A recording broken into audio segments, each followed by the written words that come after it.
নমস্কাৰ, মোৰ নাম ৰঞ্জন সৰকাৰ, দেউতা মৃত নিৰঞ্জন সৰকাৰ। মই ঢেকিয়াজুলি ৫ নম্বৰ ৱাৰ্ডৰ পৰা কৈছোঁ।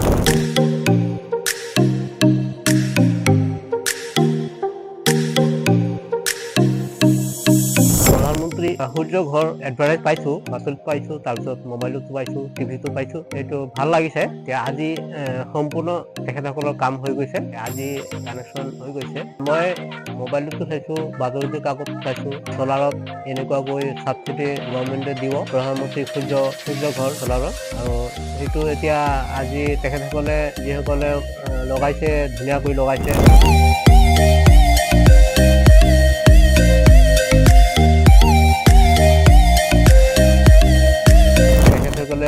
ছাবচিডি লোনৰ কাম, বেংকৰ কাম, এপ্লাই কৰা কাম তেখেতসকলে সকলো ভালদৰে কৰিছে। মই খালি বেংকত গৈ চিগনেচাৰ দিছোঁ। আৰু সেইটো কাৰণে মই বহুত ইণ্টাৰেষ্টেড চলাৰ ল'বলৈ মই আগৰ পৰাই এপ্লাই কৰাৰ পিছত ভাবি আছোঁ ল'ম।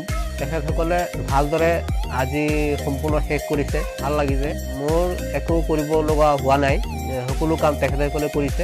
আগতে ১,১২০০ হৈ আছিলে, তো আজিৰ পৰা অকল ফিক্স চাৰ্জ হৈ আছে। এতিয়া মই ভাবিছোঁ যে আগতেও গেছ চলাই আছিলোঁ, গেছৰ বহুত খৰচ হৈছিলে। এতিয়া আগলৈকে মই আজি ইণ্ডাকশ্যন চলাৰ লোৱাৰ পিছত মই বহুত ৰেহাই পাম বুলি মই আশা ৰাখিছোঁ।